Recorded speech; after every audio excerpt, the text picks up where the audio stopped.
so much, and welcome to the stage of Clue. Isn't this great? It's a play Walled Lake Northern is doing. It shows tonight, so come on out and watch it. I like it because it's kind of a living room set of a castle. So picture your house, sort of, and the challenges that you may have at home. Who has figured out the cure to sibling rivalry? Raise your hand, please, for me real quick. If you have? No? Liar. And how many kids do we have on average? 3.2, 2.1, 4, 3, 2. All right. Some 2. Okay. So average, we'll just say 3. I saw a lot of 2s and 4s. And I ask parents all the time, and you haven't found the cure to sibling rivalry? No, my kids torture each other all the time. Are you kidding? They're always bickering and fighting. One loves to bother. The other one's easily bothered. I'm going crazy. Well, then how do we expect a teacher with 10 times your problem in a classroom to have peace and harmony? You know what I mean? It's a challenge. Let's have some compassion. I have found that the issue with aggression is not so much a battle between kids, but oftentimes a war between parents and educators. And if we can get parents and educators on the same page, we can work together to help the child not needlessly suffer. And that's the passion of my heart, to help kids not needlessly suffer. I was one of those kids that suffered a lot. I've got lots of stories I share with kids about being picked on relentlessly and suffering silently and struggling with suicidal ideation and depression and anxiety of going to school. I had a really severe stutter for many, many years until my sophomore year of high school. And I was just really a wreck, an emotional wreck. And I'm so thankful for the basic principles I learned early on, mainly from my grandmother, who was just wise. And half the time she didn't make any sense. She was old and had permanent shakes, but sometimes she just spit gold, just beautiful truths that were really dated back to the Stoic philosophers. She didn't have a college degree, but she had this innate wisdom. One of her favorite approaches to life was simply, it's not what happens to you that matters as much as your perspective on what happens to you that matters. Does that make sense? Your interpretation of the events that happen to you are even more important than the events themselves. And she had an incredible victim-proof mentality. She refused to be your victim. And even if she was a true victim of a crime, which at one point she was actually held by gunpoint at a register as she was selling goods at a store. My family owned a clothing company in the Midwest, and she would memorialize even that event. She would see that reframed in a positive mentality. She never, from what I understand, ever had an hour of counseling with a therapist. But the holy grail of therapy, the end of all therapy, is unconditional self-acceptance, unconditional others' acceptance, and unconditional life acceptance, and interpreting the events that have happened to reality as for your benefit. And she basically said, what doesn't kill me makes me stronger. That was kind of her whole mentality. You know, yeah, I wish it didn't happen to me. It was an unfortunate event, but man, look what I've come through. I'm a survivor. And she just had this gratitude, if you will, that always saw the upside to every letdown, was relentless in finding the good in every bad, and not just towards adversities that happened in her life, but adversaries that came into her life. She had a way to spin it to win it. And she viewed herself as a winner, as old Taylor Swift says, you know, that old song, haters gonna hate, I'm just gonna what? Shake it off. So that's the basic thesis of my presentation today. We want to raise emotionally strong children who are not easily upset by words or insults, can be unfazed by social exclusion. And if negative people or negative things happen in their life, they have the skills they need to see the good and the bad, to reframe that situation, to say, you know what, I love my life and I wouldn't change a thing. And that goes for the people in my life too. Does that sound good? Don't we want that type of resilience? That's what resilience is, by the way. By definition, resilience is leveraging adversity for psychological growth. Leveraging adversity for psychological growth. And when it comes to social problems, which is what this session is all about, we want to teach children to have a mindset to leverage their adversaries for their own psychological growth. Like a boxer needs a good sparring partner in the ring to get better, sometimes I think we need jerks in our life to tell us two things. Why, how strong am I or how weak am I? A jerk will bring that out, don't you think? How strong emotionally am I or how weak am I? And do I have the skills to shut this Yahoo down? And those are the two things that I'm really going to want to empower you with today. But I got a little quiz. It's true and false. It's 50-50 chance. It's not too complicated. I all want us to answer this. And we're going to ask ourselves, what is a resilient children? What do we want for our children? And I want you to think about your child in specific, okay? I want you to think about, is this true or false of your particular child? Why don't you glance at the screens here? It says, my child gets easily upset when people insult them or say mean things to them. Think for a second. Does your child get easily upset when people say mean things to them? This is talking about verbal insults. Is that true or is that false? Let me ask you this. What would an emotionally resilient child answer? True or false?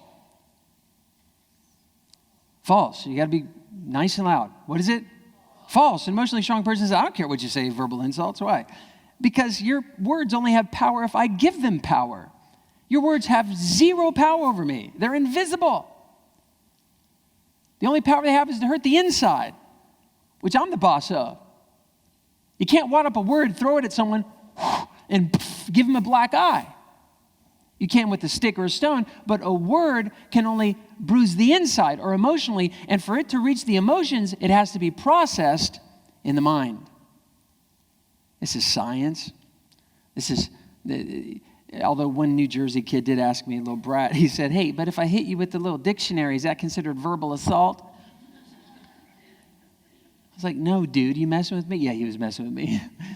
They're sassy in New Jersey. Anyways, I said, no, it's not the words in the book that's giving me a black eye. It's the hardback cover of the book that's giving me a black eye. The words have nothing to do with it. And this is so important to understand. Yet this generation is believing, growing up, because they've been taught this, words hurt, words wound, words kill. And if you've had your entire childhood indoctrinated into a half-truth, which is a real lie, that words hurt, words wound, words kill, when someone's mean to you, you're like, you're hurting me, you're wounding me, you're killing me. That's why they call this generation a snowflake generation. They cannot handle the heat of verbal aggression. And they believe speech is violence. They believe speech causes objective harm. I've heard Dr. Phil say stuff like this. He says,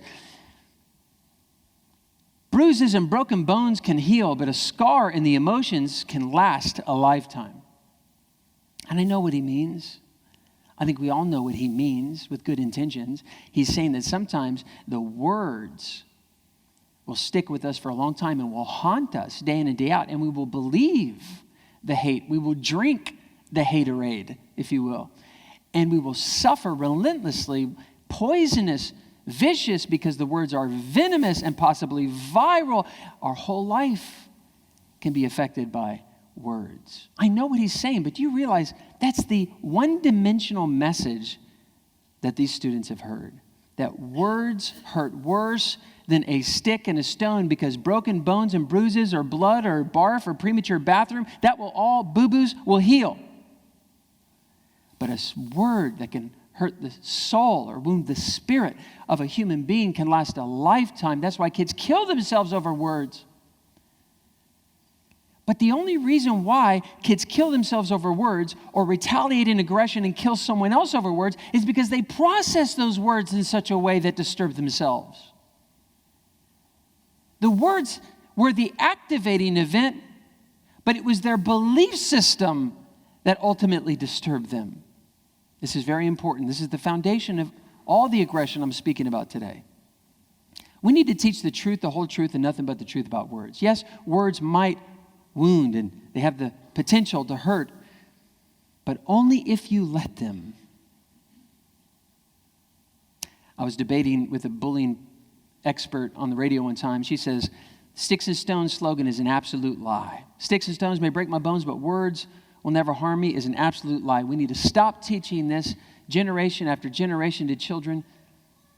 And so I asked her, because I was the opposing resilience side, I guess you will. She was the legal side of trying to criminalize anything that would cause emotional wound to a child. And I was like, laws do not get rid of aggression.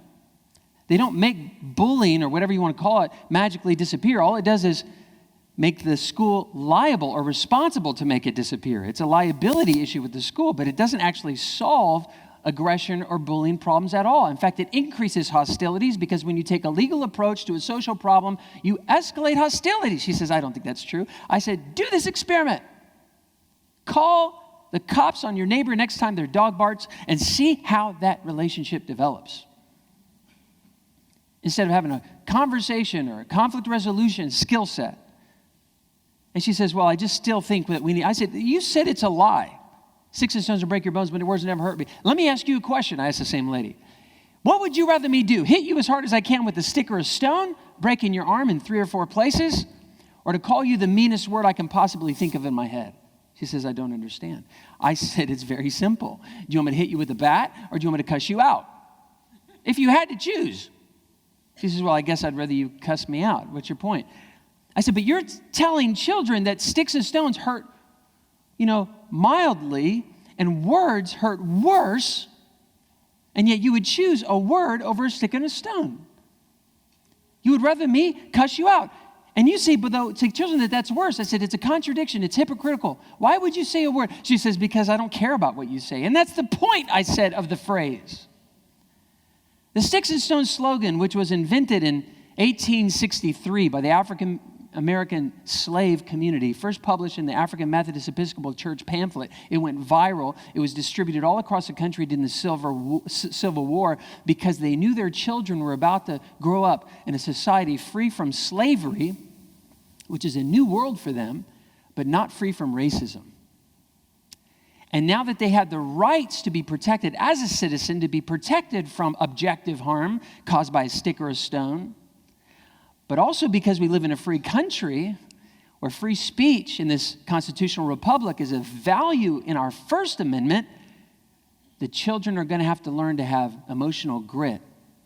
Not towards sticks and stones. That's illegal. You should be protected. You should defend yourself from objective harm, and the police should protect you from such a thing. But the police cannot protect your heart from prejudicial words, racial slurs, segregation, and these types of things. It's only up to you. You, the individual, are the only one positioned to guard your own heart. And so they would say it not as a statement of fact, words will never hurt you, but as an empowering self-statement, words will never hurt me. It's something I tell myself, not you. So they'd make their kids repeat it. Sticks and stones will break my bones, but words will never hurt me. Say it like you mean it. Sticks and stones may break my bones, but words will never hurt me. Say it like you mean it. Words won't hurt me. You keep that attitude. You keep that attitude.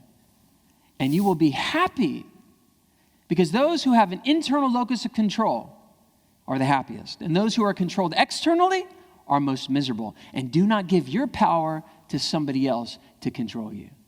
You have the power whether you're going to process a word in such a negative way that it wounds you emotionally. Dr. Albert Ellis from Rational Emotive Behavioral Therapy, the forerunner of cognitive behavioral therapy, put it this way in a very simple ABC format. Everyone in here say A, B, C. He says, A, there's an activating event. I don't like you. C, there's almost instantaneously an emotional consequence. That hurts my feelings. And A and C happen so fast, we are convinced, although we're under an illusion, that A caused C. Because I was doing just fine today, enjoying my yogurt, until some jerk came over here and said, I don't like you. And then I was flooded with negative feelings. Therefore, he hurt my feelings. I was possessed by anger. Therefore, he angered me. Something triggered in me. Therefore, he pushed my buttons. You upset me. You angered me. You pushed my buttons. You hurt my feelings. But the scientists, the social scientists would say, that's not true. That's an illusion. It's a lie. It's not A that causes C, because in between A and C is the letter what? B, and that's my belief system. It's not what you said that caused an emotional consequence, but it's what I think about what you say. It's what I think about what you do. It's my interpretation of the activating event that caused my emotional disturbance. We have to make this connection to children. We have to help them understand. The same person can do the same thing to someone else and they don't care. But when they do it to you, you fly off the handle in anger. Don't you realize your contribution to your own suffering? Well, that sounds like victim blaming. You're a victim blamer. How could you blame the victim for suffering when they need our comfort and our protection? Oh, stop it. I'm not blaming a victim. I was one. I love that child. I care about that kiddo. I don't want them to suffer. Why do I do what I do? Because the first part of my career, I ignorantly communicated a message of kindness. Stop being mean. Be nice. Don't you realize the damage you're doing to a child? They could kill themselves. And then I realized when I left a place, you cannot moralize with children. They will still use whatever works for them to psychologically dominate another person. Aristotle said 2,400 years ago, one thing government can never do is make its people moral. It's an exercise in futility to try to make a kid nice, to enforce niceness, and it's a violation of the golden rule. Fundamentally, you wouldn't want people to make you nice. You want the freedom to choose to be nice or not. And therefore, you feel victimized if you have the threat of punishment to be nice. From a sociological perspective, it is an impossibility to legislate niceness. You can't do it. The revolt, the opposite, will happen. It's the law of unintended negative consequences. Well, then what do? Stop trying to change the world around the one who's suffering and help directly the child who's suffering. If you tell a child suffering that their solution is not in their hands, but is in the hands of the legal system, and in counselors and hall monitors and teachers knowing what's happening behind their back and students becoming moral, that's why they kill themselves. Because they realize there is no solution to my problem. You talk to the kid that was mean and he's still mean to me. And when I did get him in trouble, it made it worse for me and I was in a bigger target. Do you realize everything schools seem to be doing, what they're instructed to be doing by the anti-bullying laws, and what the mob mentality of the parental community on Facebook is demanding that they're doing is actually causing a worse problem for the child who's suffering. Let's focus on the child that's suffering. And let's put all our energy, all of our attention on helping them no longer suffer.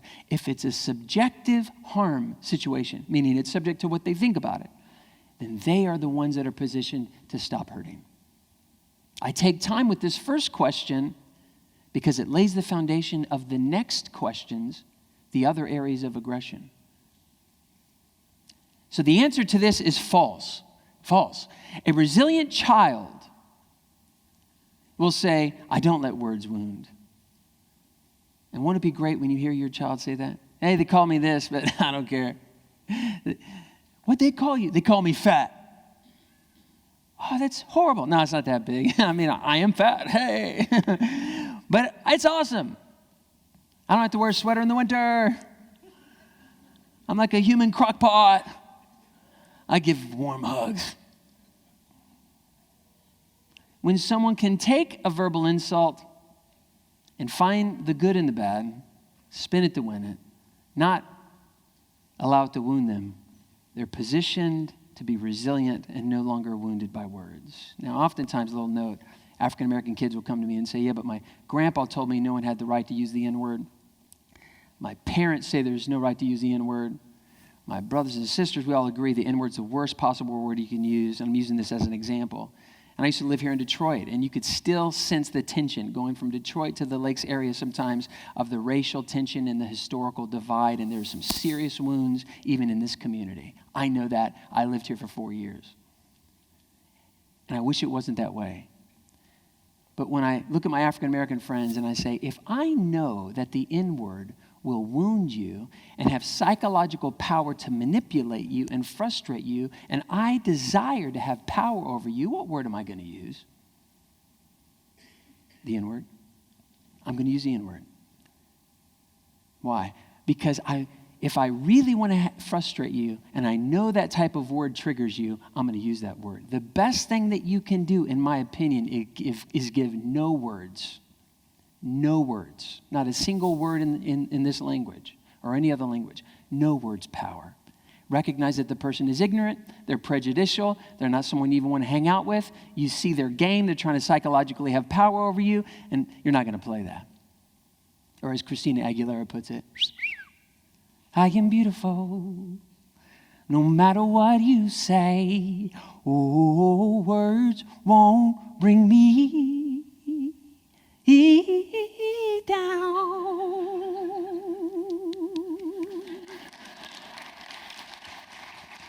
True or false? If someone pushes my child and it is not hurt, my child can easily ignore it. The resilient child would say, true or false? True, yes. Yeah, true. Push or shove, hey, no big deal. It's just a physical provocation. It's not a punch. Rarely will anyone just come up to you and say, hey, you. No, it's usually a provocation. Hey, what's up? No. The peacock. And if your child is emotionally weak, they're going to say, what'd you do? What'd you say? I don't like your mom. What'd you say about my mom? Push, get your hands off me. Punch. And when people get in fights, who gets in trouble? Everyone. Because we don't know who started it. We don't know where it began. If your child is emotionally sensitive to the physical provocations of others, they're going to be finding themselves in fights again and again and again and again. Look, I say if there's no pain, there's no problem. After all, sports is considered organized aggression. If they can't take a push or a shove, they're going to be a poor sport, a sore loser. They're going to fly off the handle in anger, and people are not going to want to play with them. And they can't handle the heat on the court. So we want a resilient child to even look at physical provocation. You see the nuance, the difference? When I say a child needs to be resilient, I mean socio-emotionally resilient, socially related emotional resilience. I'm talking about the specificity of the aggression with words, with physical provocations. Now, your child may be fine with words and insults, but when it comes to physical provocations, they cannot handle it. So you need to shore them up in resilience in the area of physical provocation. They may be resilient in other areas. Think about where your child might be weakest. Next question, true or false? When someone is being mean to my child and my child's feelings are hurt, my child blames the mean person for hurting them. Now, the resilient child would say true or false? False, that's right. A resilient child recognizes that you can't blame people for hurting your feelings because you are ultimately responsible for your feelings. You can say you contributed to it, you were the activating event, but you cannot blame people. In fact, mature, emotionally resilient people take responsibility for their own feelings. That's really important. Again, you're victim blaming. I'm not blaming your child. I'll say this about blame. We can only blame people who do things on purpose. That's when you blame. Why'd you do that? Because I wanted to. Well, then that's your fault. I know. Well, that was wrong. Who cares? You're in big trouble. But if you ask a child who's suffering emotionally, do you want to suffer? No, I don't want to suffer. What are you talking about? What a stupid question is that? I don't want to suffer. I'm miserable. Well, then I can't blame you for suffering.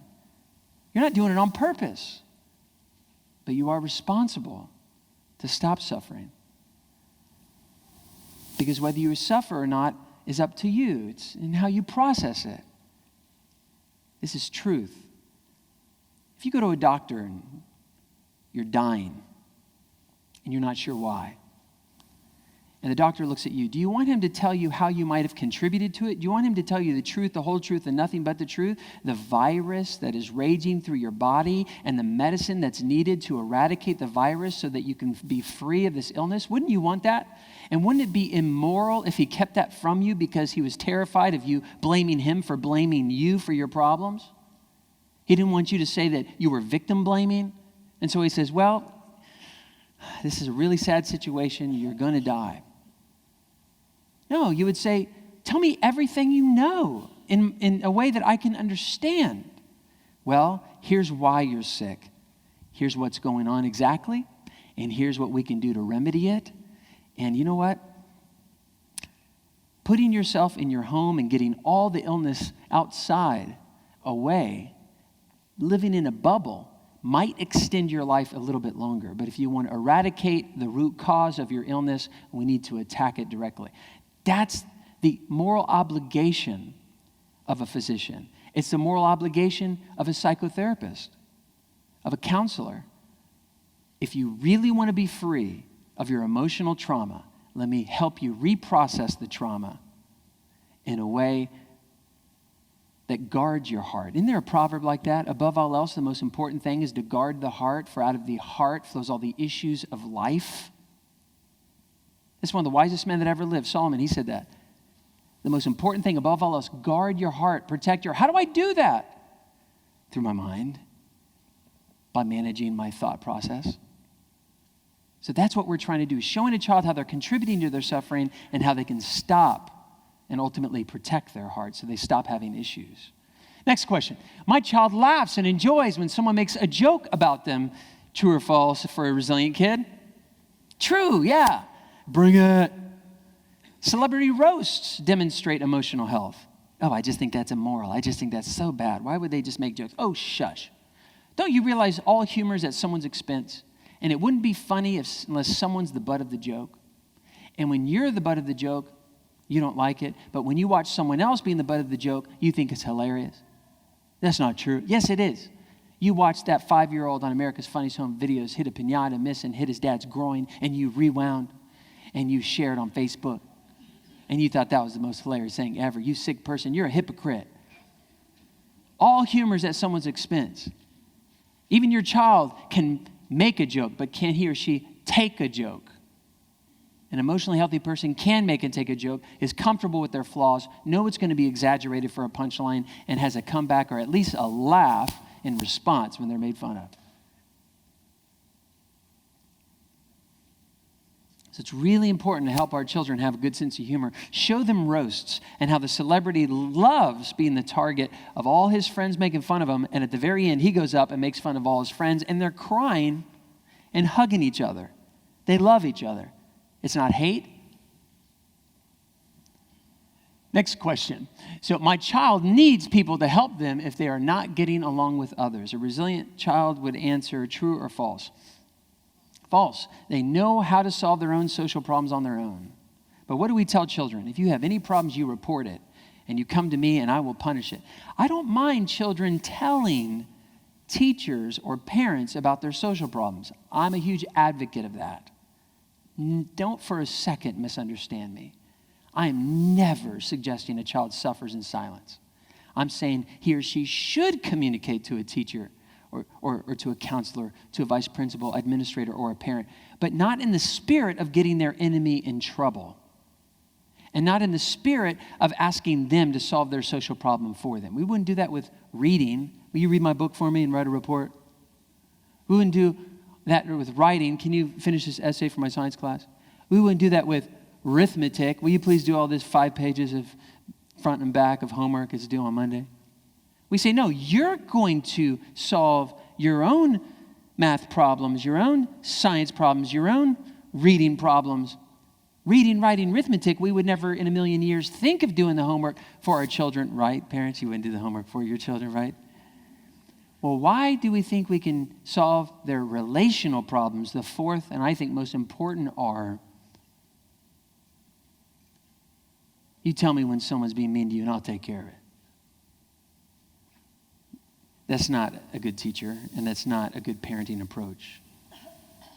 You want to show them the problems that govern, or the basic laws that govern the aggression. I'm going to teach you in just a second. The laws that govern the aggression and the simple solutions to that aggression, just like you would any other subject. Today, as you entered, you may have received a circular sticker. Did you? I don't know if you did when you registered. And there's more in the back by the table. But we're in a minute going to look at that, and we're going to use that basic iconography for the solution. A couple more questions. When people leave my child out of a group or a party, my child stays upset for a long time. Is resilient children going to answer, child going to say true or false? False. Yeah, no. Oh, you don't want to hang out with me? Sweet, I don't want to hang out with you. Now I know who my real friends are and are not.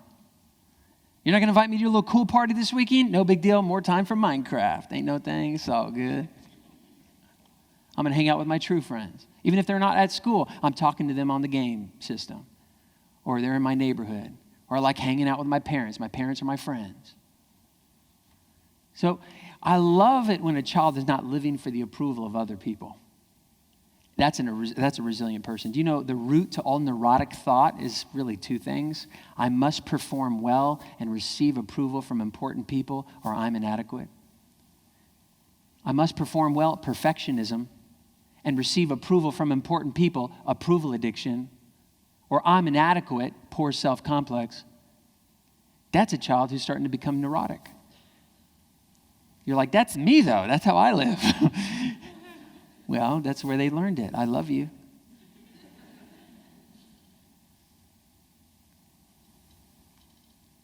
Like I said before, the Holy Grail, the end of all therapy is unconditional self-acceptance. I'm a flawed human being, and that's okay. And I'm rejected by people, and I understand. I wouldn't want to be forced to hang out with people I wouldn't want to hang out with. Why shouldn't I extend that same right to them to hang out with me if they don't want to hang out with me? If you don't want to hang out with me, I don't want to hang out with you. It's okay. I don't hate you. I release you from the responsibility or demand to hang out with me. So I don't stay upset for a long time. Is it a bummer? For sure. Am I sad? Initially. But I can train my brain to not be devastated, to not have catastrophic thinking, and say, you know what? It's all good. It's all good. When someone is being mean to my child doesn't know how to respond to them. A resilient child would say true or false? False. No, the whole thing is a resilient child knows how to respond to them. Oh, I know why you're being mad, and I'll know how to stop it. In a second, it's basically like this, the 3 emojis on that sticker. They're either trying to bother me, I'm going to be unfazed. They're trying to joke with me, I'm going to laugh it off. They're hurt by me, I'm going to apologize. I know exactly what to do. If I can understand why they're being mean, I'll know how to respond. I know how to solve my problems. I love that. Next question. When someone is being mean to my child knows how to protect their feelings from getting hurt. True or false? True. Resilient child would say true. I know how to protect my feelings. I know the 3 types of questions to ask to talk myself off the ledge of irrationality. Those 3 questions, we're going to get to them real deep in just a second, is, hey, this could be worse. This doesn't matter in my future. Look at the bright side. This actually could turn out for my good. Those are the 3 basic questions we ask ourselves when bad things happen. And when a child understands the natural progression from going mad to sad to met to glad, it's through that cognitive emotive approach. It's through asking yourself questions and rigorously believing it. It could have been worse. So glad it's not worse. It really won't matter in my future. And you know what? This actually may turn out for my good. It really bothers my child when kids say bad things about them behind their back. We're talking about gossip and rumors. A resilient parent would say towards their child, the resilient child, true or false? False. When people are talking bad about them behind their back, talk. Celebrities need gossip magazines, man. I'm just famous. Say my name, say my name. Are they bummed? For sure. But they can't control what people think or say, nor should they try. And rumors and gossip feed on our anger. And if you want the rumors to stop, starve it to death. Stop feeding it your own retaliatory aggression. We want our children to understand, haters are going to hate. And we need to demonstrate this when people talk bad about us behind our back. Now, I have 250 million views of my videos and millions of shares and hundreds of thousands of comments, and some people who they're not diligent students like you, like sitting, hearing the teaching, like I have done with my mentors. I sat and I listened to the logic. It's irrefutable. It's beautiful. It's how I want to live. People who aren't willing to sit and listen, at first glance say, nah, we just call them bullies, and bullies aren't cool, kick them out of school. Like, man, that's so unintelligible. That is so shallow thinking. You have no idea what you're even talking about. So of course I have haters who only go a centimeter deep in my content. And so I love sharing that hate mail with my kids sometimes. Hey, someone says something else about me, son, come here, check it out. Oh, Dad, what are you going to do? I'm going to heart my haters. You know what I taught you? Heart your haters. Do you want to heart this one for me? Yeah, heart. Now, if they have criticism that can help me improve, I listen closely. Faithful are the wounds of a friend rather than the kisses of an enemy, which are deceitful. If there's a wound I can receive from a friendly criticism, bring it because I want to improve. Maybe I am wrong about something. Teach me. But if I just realize that they have no basis for what they're saying, it's a criticism not worth listening to, I heart my haters and I move on. I love what Dr. Albert Ellis says, and I think I'm fulfilling this vision that he had, I believe, along with other people that do what I do in the social emotional learning space. He says, I think the future of psychotherapy and psychology is in the school system. We need to teach every child how to rarely seriously disturb himself or herself and how to overcome disturbance when it occurs. That deserves a hand clap. Can you clap for that? I love that. Now, someone said they'd bring me a clock to help me understand what time it is, but I don't see it. Can you tell me what time it is? 9:08. All right. Perfect. We're right on time. You're my clock lady, okay? So let's not, in the spirit of rational approach to social aggression, let's get rid of this concept that children have no choice but to be victims when they're facing aggression, and they are incapable of solving their own social problems, and they deserve a life without problems or aggression. And if they ever have aggression happen, whether it's in the neighborhood, at home, or at school, they are entitled to the governing authorities to come in and rescue them and solve their social problems for them. That's this mindset of a snowflake generation. But instead, let's take a different approach. A child is capable of learning how their own social problems. In fact, they have the right to learn how to protect their heart from being emotionally wounded. And they're not entitled to anything. They're not entitled to anything. In fact, in this life, you will have trouble. You will have difficulties. And the best way to help my child is to teach them how to adjust to reality instead of demand that reality adjust to their demands. You know what mental illness is by definition? Demanding that reality adjusts to your demands. You know what mental health is by definition? Adjusting to reality. And the people with mental illness all have one thing in common. They can't stand, they're in despair and devastated when what they demand happens doesn't, and they can't adjust. They can't adjust, and they go crazy. Or as the Chinese say so brilliantly, be water. You got to adapt. You have to adjust. I love that. Bruce Lee said that too. So I prefer to use this word, squabbles. Everybody say squabbles. I love this word because it's an old-fashioned term that means little petty arguments. And isn't that what we're really dealing with?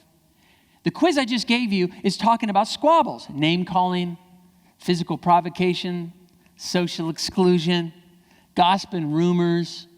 Those are just squabbles. And when you call it squabbles, it doesn't sound so bad, does it?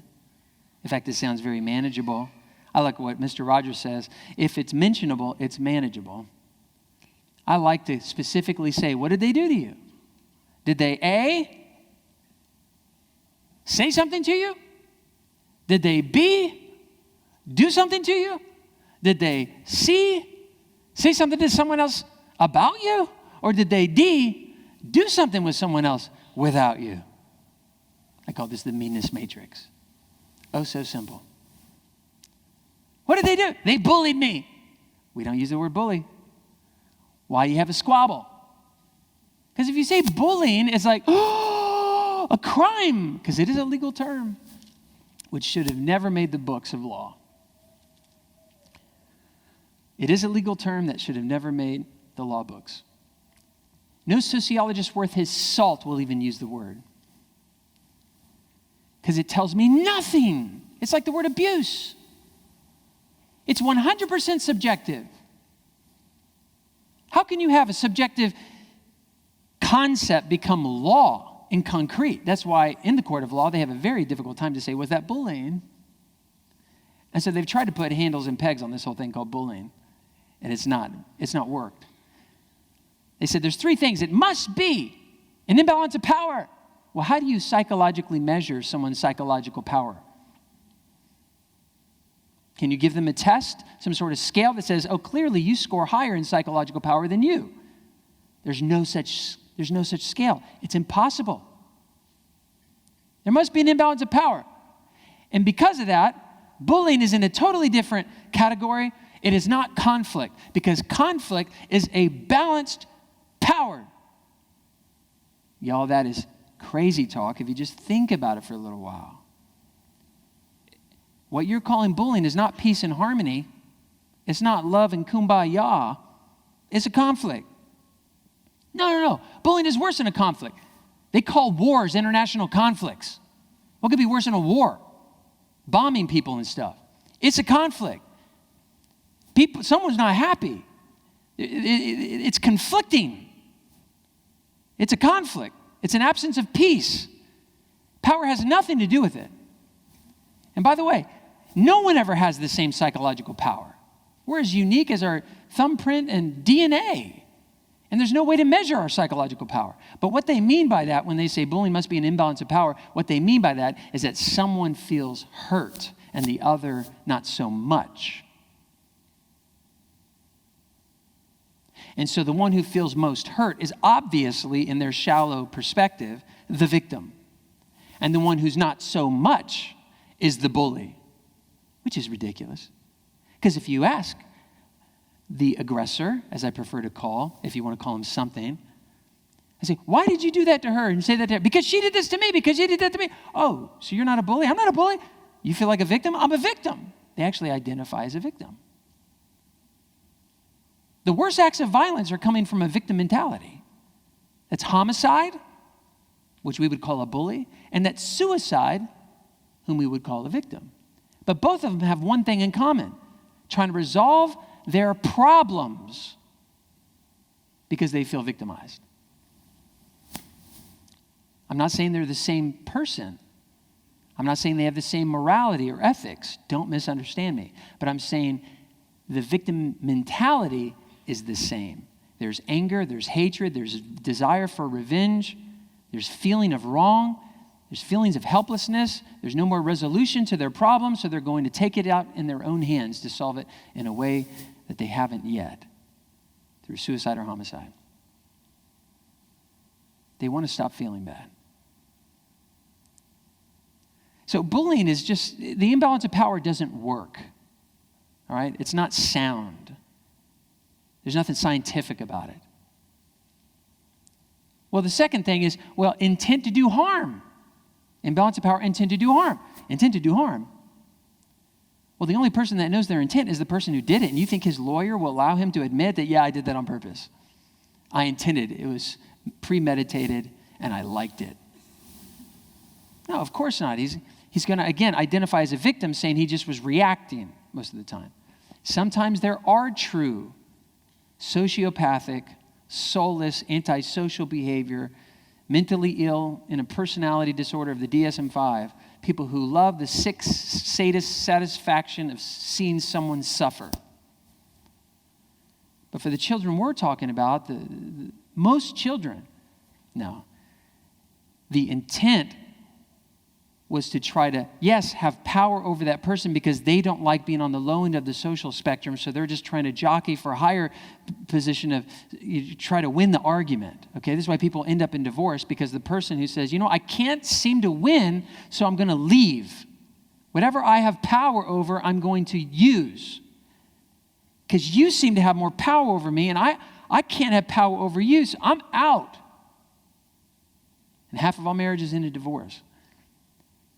Did they intend to leave? It was a reaction out of a woundedness, and they had no other option in their mindset to stop suffering. So squabbles is a critical term. The third element is much more better than bullying. The third element is repeated over time. Imbalance of power, intent to do harm, repeated over time. So they do it again and again and again and again and again. Well, guess what? If you can maintain power over someone, psychological power, where I have the last word. I'm the first one to be mean.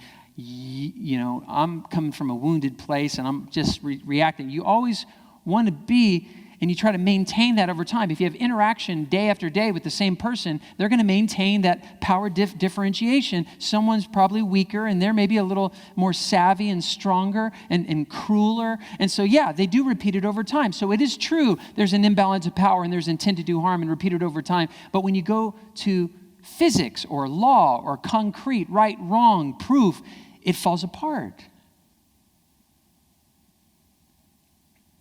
What we call, from a sociological perspective, bullying, we call it dominance behavior. It's what we see in the animal kingdom. It's a desire to stop feeling bad and having more power over someone else, and you maintain it over time. I heard one teacher say, bullying children, bullying is everything from eye rolling to the Holocaust. It's a spectrum. She invited me to speak. I put my arm around her. I said, no, ma'am, eye rolling is a rude gesture. The Holocaust is mass genocide. One is aimed at hurting your feelings. The other is at getting rid of an entire people group, destroying your body, taking over your property. This is why children are confused. I've been bullied. No. What happened? You know why we can't solve the bullying problem? Because of the word bully. If bully is in the conversation, I guarantee you logic is not. Objective understanding of what actually happened. Bully, the word bully is a judgment term. You're bringing so much bias. They're a bully. So you see how you judge them? We wouldn't call kids sluts, losers, jerks. We call them by their names, but we have no problem calling them bullies. If you thesaurus the word bully, it means jerk. Can you imagine having a poster that says this is a no jerk zone? We have zero tolerance for jerk behavior. You cannot create utopia. Sometimes kids wake up on the wrong side of the bed. Sometimes hormones raging through their body affect how they behave. Sometimes poor nutrition triggers them easier. They process things worse. Humans are complex creatures. And to guarantee no problems, no social problems is an impossibility. And to promise it is ridiculous. You're setting your constituency up for something you cannot deliver on, which is a jerk-free school. What we don't want are victims. Why don't we say this is a victim-proof school? Why don't we say this is a victim-free environment? And if you feel victimized, come talk to us and we will victim-proof you, because if we victim-proof children, we'll bully-proof schools. We'll dramatically decrease the aggression, because if you're not offended by the squabble, name-calling, pushing and shoving, or gesture, gossip and rumor, or exclusion, if you're not offended by the squabble, there's no problem. It's only when you're offended that it becomes a problem.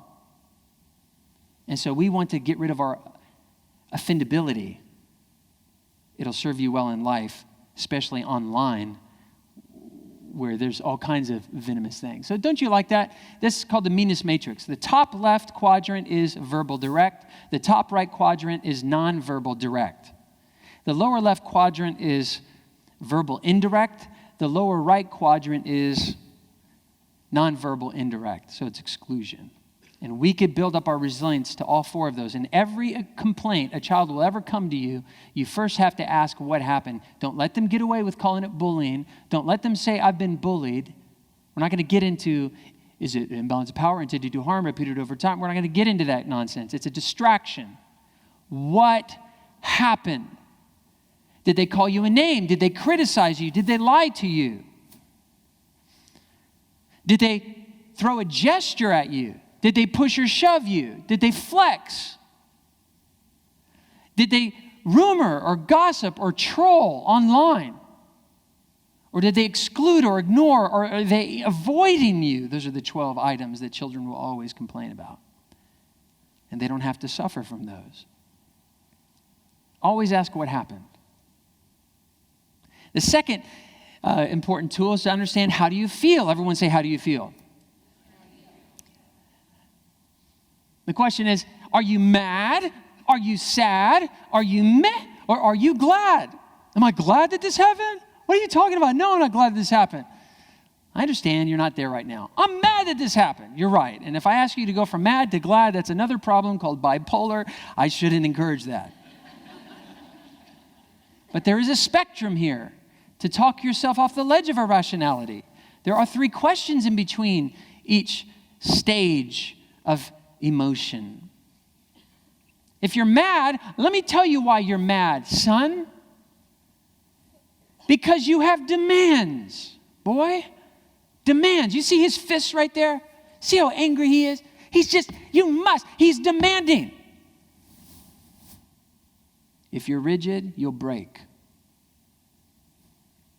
You must be nice. You better not be mean. You have no right to be rude. I have to be invited to that party. Stop talking about me behind my back. No, you didn't just lay a finger on me. I'll push you back, fool. Don't you mess with this bump there. I'll get mine. Oh, you have this demand. And whenever we have demands, we become disturbed. I have systematically removed every demand from my life. I have lowered my expectations of people so low, I am pleasantly surprised when they're kind. I am go with the what? Flow. It's all good. Because I don't want my life happenings to be dependent on my doings, on my demands. That's too much pressure for me. I believe in a higher power. I yield to sovereignty. I believe that it will work out. Whatever your faith system is, I'm sure it's answered a cure to this mentality. Because that's all counseling is, and every religion tries to cure its people of that mentality. Believe in a good sovereign. Whether it's life or a deity, it's going to be good. It's okay. Things are going to work for you. It may be a bummer right now, but you'll be all right. But if you demand anything, you're going to disturb yourself. So I ask a question, go from demand to desire, which is, it could be worse. Everyone say, it could be worse. And so you ask a child, how could this be worse? Oh my gosh, Mom, I've been bullied. What happened? They didn't invite me to a party this weekend. Oh, bummer. I'm so sorry. Give me a hug. Gosh, that bums me out. Gosh, I'm really feeling for you. You want to lather on the empathy. You don't want to be, oh, get over it. Could be worse. Whoopsh. No, you want to have heart. Don't get me wrong. Resilience education needs affection. I'm sorry about that, buddy. You know what? How could it be worse? I really want you to discipline your mind right now. How could it be worse? You weren't invited to this party. How could it be worse?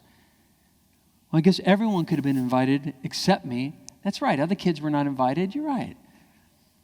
And you know what?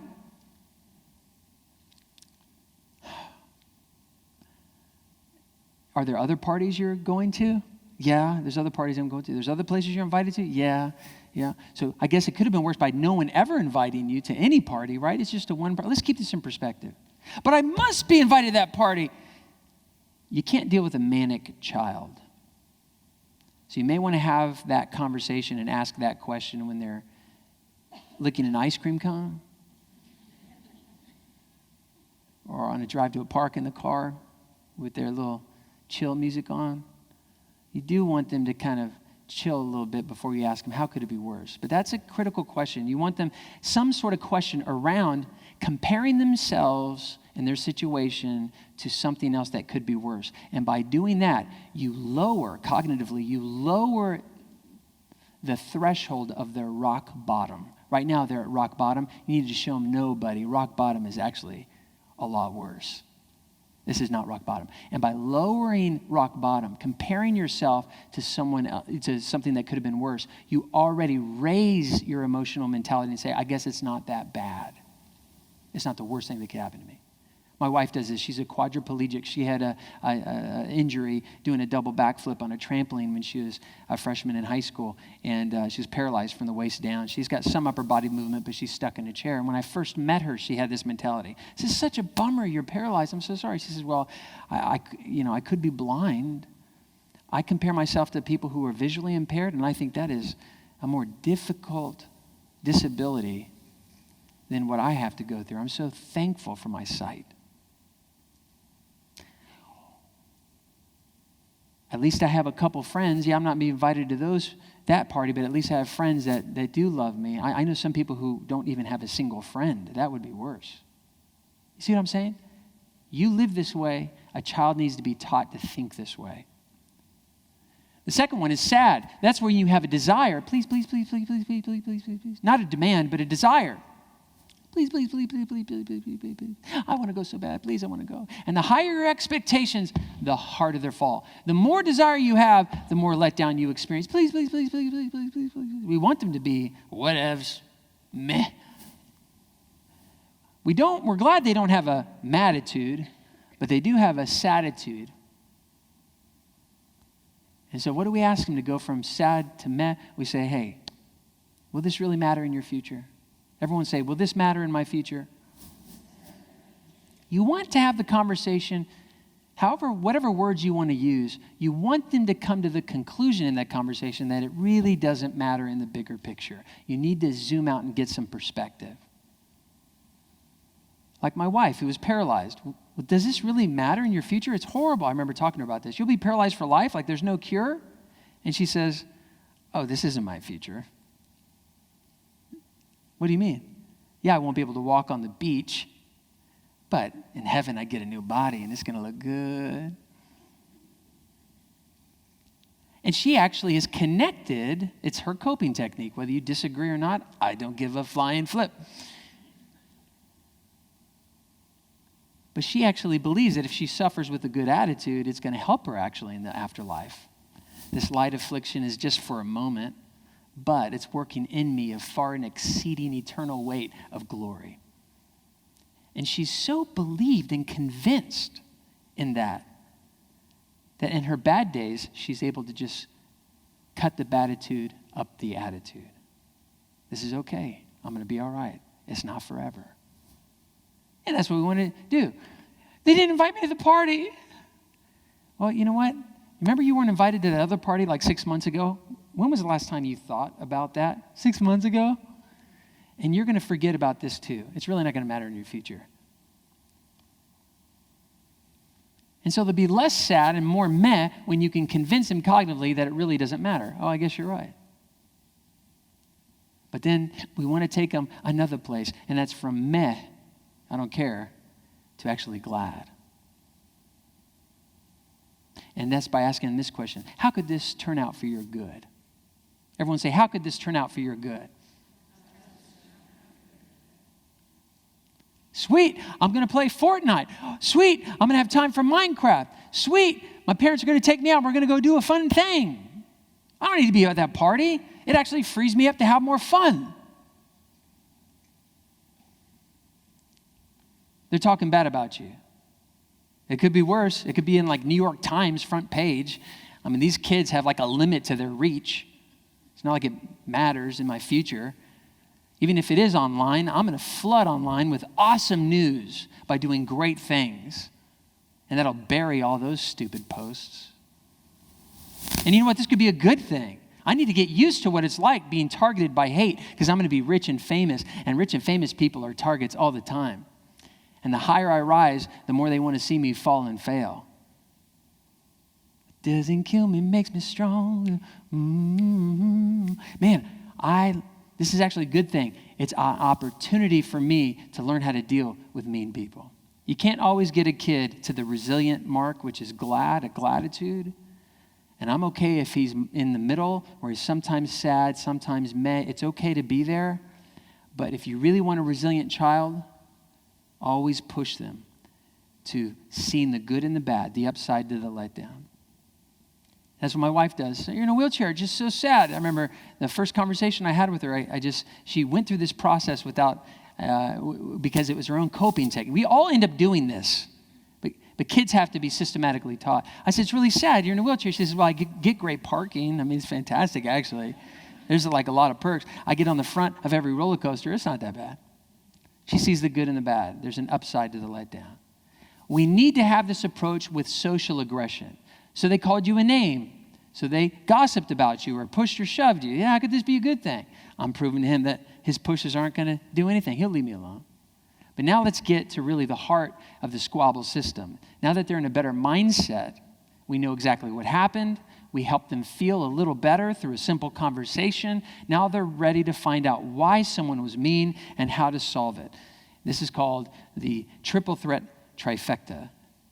And this is probably my biggest contribution to the field of social emotional learning. I've never seen this before. I just aggregated all of this. All this is mine, but nothing is mine. Does that make sense?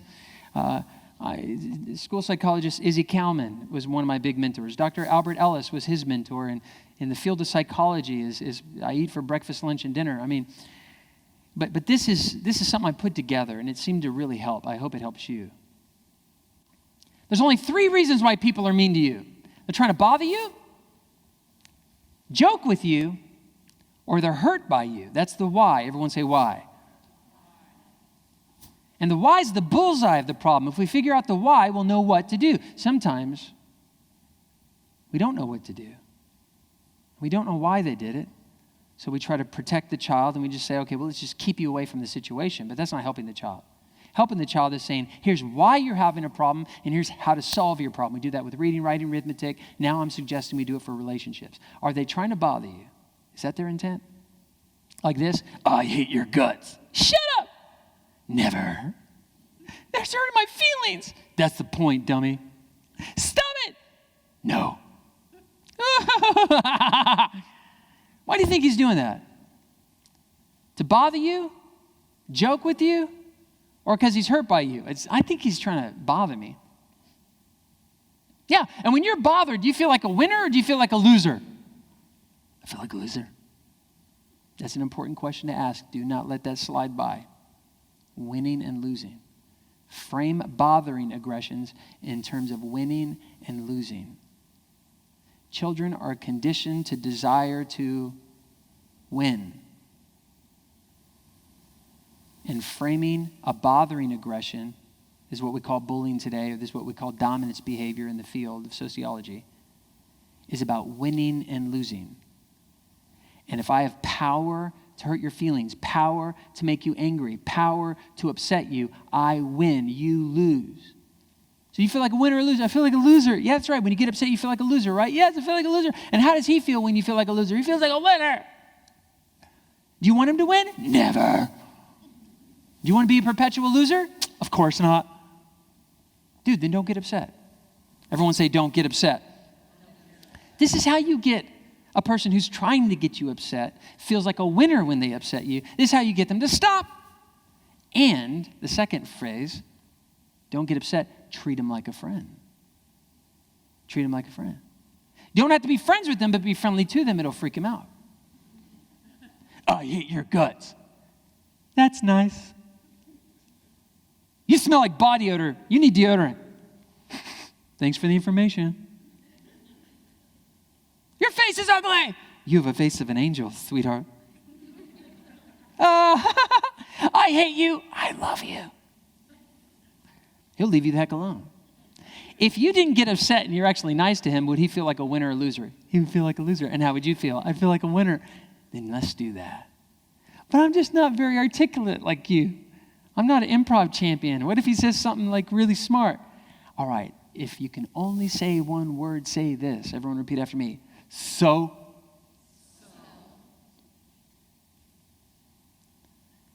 Hey, Brooks, you're ugly. So. Hey, Brooks, your mom is poor. So. Y'all live in a little shack. So. Nobody likes you. So. So what? Any kid can say so. But, Mom, what he said really hurts. It hurts my feelings. It only hurts your feelings because you think that it's like the worst thing that he could say. It's the worst thing that he could do. It only hurts your feelings because you're demanding that he shouldn't do that. And that's why you're angry and you want to fight him. Lose your demand. It could be worse what he's saying. Tell me how. You know, it really won't matter what he's saying in the future. He's not even your true friend anyways. So whatevs. You know, actually, this could be a good thing. It really could. It could be a good thing. Because every time, it's not the last time someone's going to be saying stuff like that to you. So if you can learn how to say so to this, you can learn how to say so to anything. Big deal, big whoop. It's all good, ain't no thing. Shoot. So as you explain to them, the key is to not get upset. The key is to not get upset when they're trying to bother you. You told your brother to stay out of your room, but what does he do? He comes into your room. You told your brother to stop messing with my stuff, but what does he do? You told your brother to stop being annoying, but what does he do? And everything in you wants to say, shut up. But if you do that, your brother will do this. Mother! And your mom will come in, do what you do. And he will tell on you, she beat me, mother. Why'd you beat your brother? You say. And the daughter replies, because he's being annoying, mother. Well, you don't beat him every time he annoys you. I don't beat him when he annoys me. You think I'm annoying, mother? Yes, you annoy all of us, you little turd. Get out of the room. He's going out of the room going, but inside he's going, Why? Is he bothering, joking, or hurting? He's bothering. He's physically hurting, but is he emotionally hurting? No. And he'll get over the emotionally. And actually, if you do treat him like an enemy, he'll feel victimized by you, which is hurt by you, and he will have more reason to make your life miserable. The best thing to do to keep that bothering provocateur from becoming your victim, retaliating, is to stop getting upset. So he comes in your room. Welcome to my room. I've been expecting you. He starts messing with your stuff. Go ahead, play away while I watch you. He starts to try to annoy you. You can say, look at you, you're so cute. Come here. Oh, man. He will run out of the room. Ah! Mom will come in. What'd you do now? I was just trying to hug and kiss him. He's so cute. She'll take that kid out for ice cream, won't she?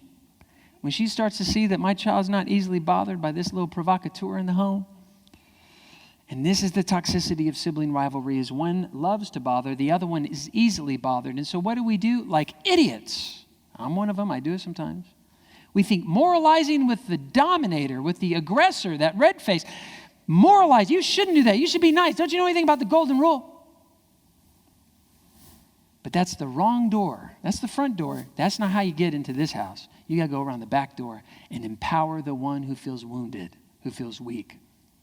The one that has a conflict, the one that is problematic, the one that is suffering. And in this case of illustration, it's the daughter. I'm going to teach you how to get your brother to stay out of your room. He will never want to come to your room. He'll want to stay far away from you as possible. Would that be great? Yes! Don't get upset no matter what he says, and treat him like a friend. Be kind to him. Be loving to him. Try to blow him little kisses. He will run away. The second motivation of aggression in this triple threat trifecta is humor. They're trying to be funny. And in this case, we simply laugh. Everyone go, ha, ha, ha, ha, ha. Don't get upset and laugh. The first one is, if you're dealing with a bother, don't get upset, treat him like a friend. But the second one, if you're dealing with a comedian who's making you the butt of the joke, don't get upset, don't get upset and laugh. You should be able to take and make a joke about yourself. I know I have a pointy nose. I don't have to point directions. I say, go over there. People start walking. You want to make fun of my nose? Bring it. I don't have a 4-head. I have a 5-head. I don't understand why it's so massive. You want to make fun of my 5-head? That's fine. My mom starts right here. It's a family disability. She looks creepy in the morning. That's why she's got bangs.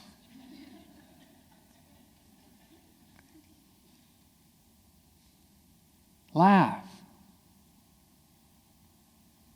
The third reason why someone might be mean to you is because they're really hurt by you. In this case, don't get upset and apologize. That's the solution to this. Don't get upset and apologize. Everyone say, are you mad at me? I am sorry for that. 10 words in this scenario dissolve aggression quickly. Are you mad at me? I am sorry for that. And don't do a fake apology. Sorry, not sorry. And don't shift blame. I'm sorry, but you did this and you did that. We have to teach our children how to do a simple apology. Are you mad at me? Find out why they're mad at you. I'm sorry. But I don't want to say I'm sorry, because what if I implicate myself saying I did something that I really didn't do? Good job, first of all, for using the word implication. But second of all, I'm not suggesting you say you did what they said you did. Be sorry for something. Can't you be sorry that they're sad or mad? Can't you be sorry that there's a problem in the friendship? You don't want them as an enemy. You want them as a friend. I'm sorry we're having this trouble. Sometimes an apology, it just does something reciprocal in the heart of that person. It's okay, often is the initial reaction. When my kids were little, I trained them to do this. I had the little runner rug, and I put on the rug, I'm mad at you because, and they stood right there facing each other. It was like a hallway runner rug. I'm mad at you because. And once they articulated that, they were allowed to go to the next step in this sort of hopscotch 5 squares. Next step. The next step said, I'm sorry for, and they're simply to reflect what the other person's mad at them for. I'm sorry for this. Well, I'm sorry for this. And the last one's a square that they have to fit both on and it says hug on the rug. That's what I said, hug on the rug. And it says, forgiven. It's all good. We cool? I'm mad at you because. I'm sorry for. No big. Let's go play. It's great. Because when my kids say, Ma or Dad, Jackson did this. And I said, hey, go hug on the rug. I'm mad at you because. I'm sorry for. Sometimes they say, let's back up. I didn't mean to do that. I did that. They got to talk it out. But fine, guys, you got to get to sorry. I'm sorry. Be sorry for something. All right, final thing is hug. And they hug, and sometimes it turns into a wrestling match, and it's in the hallway, so they hit their head on the wall, and they have to start all over. I'm mad at you because you put your whole body weight on my shoulder when we were hugging. But it's really cool. It didn't take too long. When they say, Dad, Jackson did this. And I say, hey, go on the rug. Dad, can we just do it here? Yeah, just do it here. That's fine. I'm mad at you because. Well, I'm sorry for. And later on, it'll be, Dad, Jackson did this. And I say, hey, go hug on the rug. Forget it. It's not worth it. Good. I'm telling you, you train your children in this way, the way they should go. When they're older, they won't depart from it. They won't change. Because aggression is not a school problem, but a human nature problem, and it follows you in every domain in life. When my 9-year-old was going to camp, he seemed extra excited. I said, are you excited about camp? As I drove him there, he says, oh, Dad, I'm so excited. I said, why are you so excited? He said, this is God's my witness. I said, why are you so excited? He says, I hope someone bullies me. I said, why would you say that? You know we don't use the word bullying in our household. He says, true story. He says, I just want to practice my skills. True story, y'all. I said, you are my son. I love you, boy. As he sat there in the passenger seat, I said, all right, before I drop you off, let me drill you. What if someone makes fun of your freckles? Humor. He says, Dad, I'm going to make fun of my freckles better than they ever could. I don't care. Good job. No one can use jokes on you. All right, what if you accidentally hit someone in the eyeball with a dodgeball and they want to punch your face? Dad, I didn't mean to. I'm going to apologize before they throw the first punch. Good on you, boy. Good job. All right. Well, what if they call your mom a name? Dad, I know what they're trying to do. They're just trying to bother me. And I call mom names all the time, so it's like no big deal. And it's true. We do call each other's names. I invented a game called Squabbles that actually synthesizes the entire system into a card game. And we play this around the table. And sometimes it says, there's basically icons there. And when someone, I'm trying to bother you because of this, and I'm trying to bother because of you this. And if you don't have a resolution card, it comes with conflicts. Someone lays a conflict. You have a resolution. You play the resolution. It's built on the triple threat trifecta. And if you don't have a resolution, that means you don't have the skill to resolve the problem, which means you have no choice but to be brought into a squabble. Time to squabble. It's called Squabbles. It's trademarked. Don't rip me off. And there we are, squabbling with each other, trying to one-up each other with a meaner thing to say. And it's a lot of fun. It'll last 30, 40 seconds. And the loser of the squabble is determined by the vote of the audience or the table. And it just conditions children to hope they have a resolution to the conflict. And the conflicts, 60 conflicts, are built on the meanest matrix. They said something to you, said something to someone else about you, they did something to you, or they did something without you.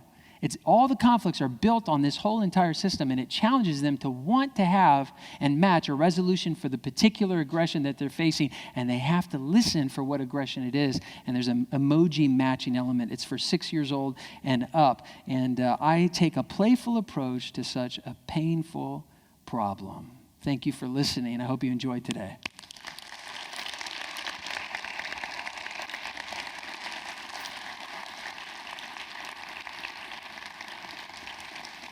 It's $25 at the table behind here, right under where you would buy tickets if this was a theater. On the other side of this wall is $25, and we take credit card if you'd like to have it. I brought enough for y'all. Also, if you would like the free content that you came, if you don't want to buy the game, I have something for free. If you go to brooksgibbs.com/free, you'll get my Raise Them Strong program totally for free. It's a $50 value. That may have been a reason why you were willing to spend a little money to come here, because you would get that. So brooksgibbs.com/free is that free gift that we promised you. I'd like to take some questions from the audience just for a few minutes. Is that possible? All right. We won't need the microphone. I'll just raise your hand and I'll answer them for the benefit of the people. And we'll keep rolling if that's okay. Yes? Where do we get the rug? The rug. I price out the rug, and it's just too... What you need is a runner rug at Target, and you get some masking tape, or if you're more creative, do something different. I wouldn't know what you would do. And just write on the masking tape.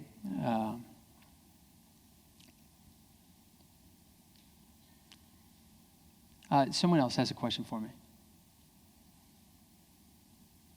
Just raise your hand. Hi, I don't have very good eyesight. Yes, ma'am.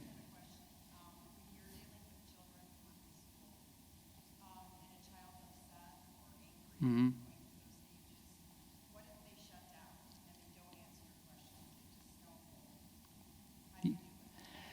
Well, you can't reason with the manic child, and so they will shut down. There is a time to talk with them, though, and it says, well, I'm not going to let this one go. I want to revisit this when you're in a little better of a mood, okay? And so it's up to you to know. You have to know the child to know when they're in a good state to play. I worked with one kid who has anxiety issues a couple days ago in where I live, Florida. And he's scared of heights, but I found that when I took him up into a tree to talk with him, he wasn't thinking about his problems, social problems, as much as he was trying to maintain his height. So you may want to hit him at another, like find creative ways. Another creative way is totally like gamify it. I do have this one concept that I've created. It's called a game plan. And this has the same iconography. You can get this at squabbles.com. But basically I say, what happened to you? What did the offender do? Was he saying something to you, doing something to you, saying something to someone else about you? Or was he doing something without you? All of them. He does all of them. Well, which one are you most offended by? We can only process one thing at a time. Well, he said something to me. Okay, on a scale of 1 to 10, you see the scale on your left? On a scale of 1 to 10, how upset are you? How offended are you at this? I'm like a 7. All right, I'm going to put a 7 there because that's his score. Let's come over here. How do you feel? Are you mad, sad, meh, or glad? I don't know. I'm somewhere between, a sad and meh. I said, all right, on a scale of 1 to 10, where are you on that? I'm like a 3. I'm more sad than I am mad. Okay, we'll put a 3. Ooh, you got a lower score. Why did he do it? Was he bothering, joking, or hurting with you? Well, he's, I think, trying to bother me. Well, that's worth 10 points. And it explains which one's worth what. The humor's 5, bothering 10, and hurting is 15. All right, so we'll give him 10 points. Do you know how to respond to a kid who's bothering you? Let's role play. And in the game, there's a role play. Okay, you're going to be mean to me, and I'm going to get upset and try to shut you down. If I shut you down, I win. And it doesn't work. Okay, now you're going to be mean to me, and I'm not going to get upset. I'm going to treat you like a friend, and I will shut you down. Maybe you've seen my role play games. Well, this is all in the Squabble system. So sometimes taking a totally unrelated gamified approach, tapping into their conditioning to win, helps them get out of their drama and strategize how I can beat this yahoo. And then at the end of it, I say, you're still down 1 point. If you could be less offended by it, he'll have less points and you'll dominate. Does that make sense? So there's creative ways that you can do it. That's one of the ways I use. Yes, in the back?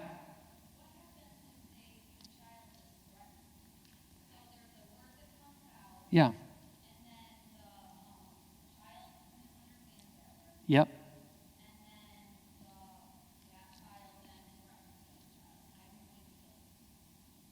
Do I know you? Hey!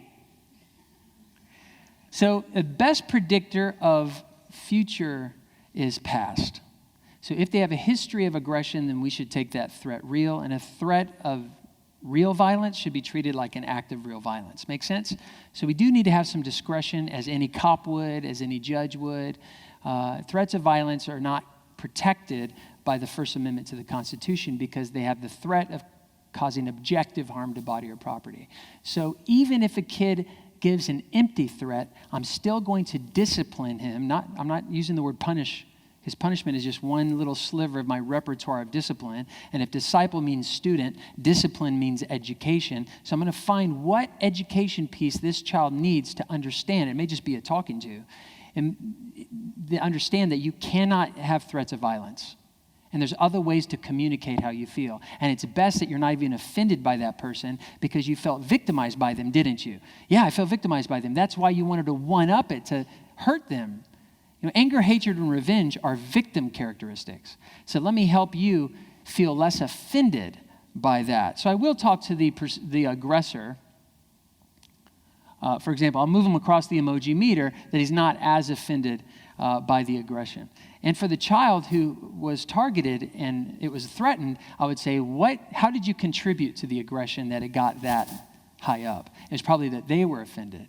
So I always focus on the victim mentality of a child and help them understand what was it that you are most offended by and how can I change my thinking about that offense.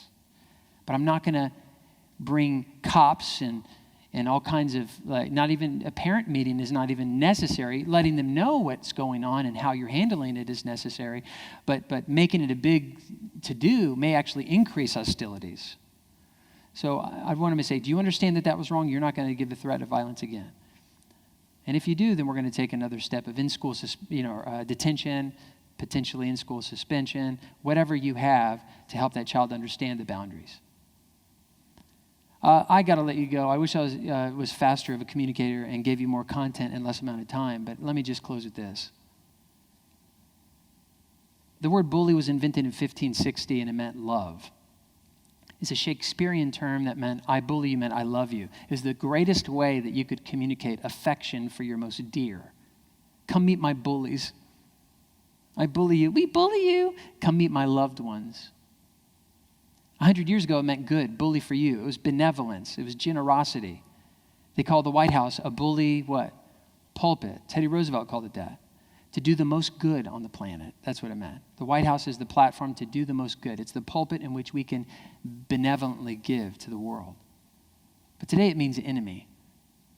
The word is so fickle. It has no historical value. There's no other language on earth that has a translation for the word bully. No other language needs such a word. Therefore, neither do we. Let's call it what it is. Pushed, shoved, name called, rumors, gossip. It's a squabble. If you want to call it something, it's a squabble. It's a petty, noisy quarrel that can be managed, and the child deserves to know how to manage it before it escalates. It could be resolved. As long as damage to body and property are not an issue, but we're only talking about subjective harm to feelings, it's a squabble. They're trying to provoke you.